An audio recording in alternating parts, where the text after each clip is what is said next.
Our brain has two voices. The first is our evolutionary, primal, instinctive voice which only cares about our short-term needs and pleasures. The second is your logic and reasoning and the rational side of your brain which can plan for the long term. In every single choice you make, these voices will be there. It's when you're deciding what to do for the day, do you go and sit on the sofa and eat junk food because in the short run that's better for you because you're saving energy? Or do you go on a run and do lots of hard work because the rational side of you knows that's what's best for you in the long run? The average person is probably listening to their evolutionary instinctive voice throughout most of the day and only occasionally listens to the rational voice which plans for the future. This is what separates the people who don't get what they want in life from those who achieve things most could only dream of.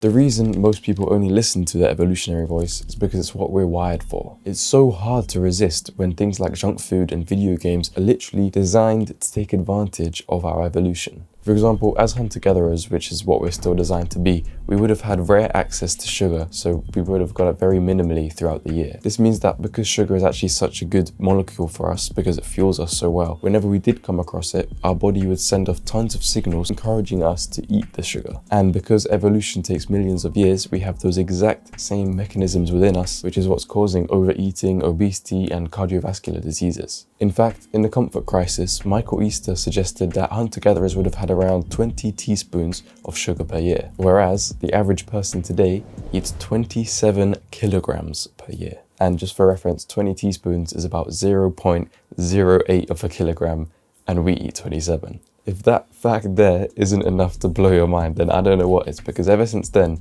I've been so much more cautious about my sugar intake. But I'm not just here to rant about how messed up the world is. Let me give you the solution. These voices act like muscles, and you can grow each one. Within every single decision you make, you're choosing to grow one of the voices, which will make it stronger and more likely to influence your future decisions. So the solution is simple.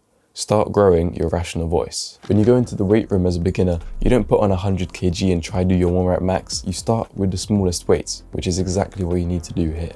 This means that when you're on the train, do you sit or do you stand for 5 minutes? When you're going up a floor, do you choose the stairs or go up the escalator? When you're having dinner, do you eat some more pasta or finish off that chicken that needs eating? And please listen to me when I say this, because it's in these little decisions that the most muscle is made. They might seem insignificant, but every single little time you decide to do something which is even just slightly better for you in the long run, more muscle is made, and they all add up, which will make you more likely to do the real important things in the future.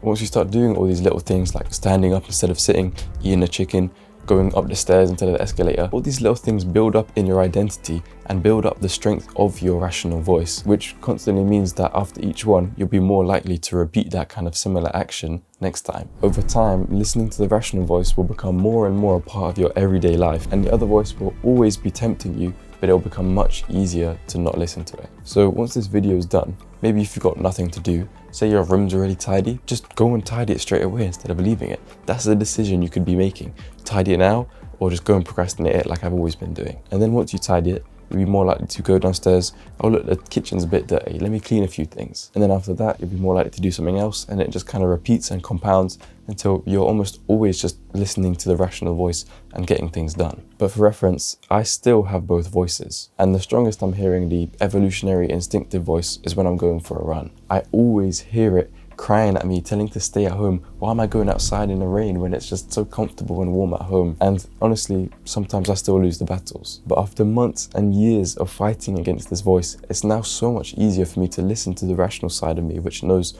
what is best for me in the long run. And because of that, my life is so much better. I'm currently the future me that's benefiting from the things my past self has done when listening to the rational voice. You're not lazy, you don't lack discipline, you just need to train the right voice. So I hope you enjoy this video.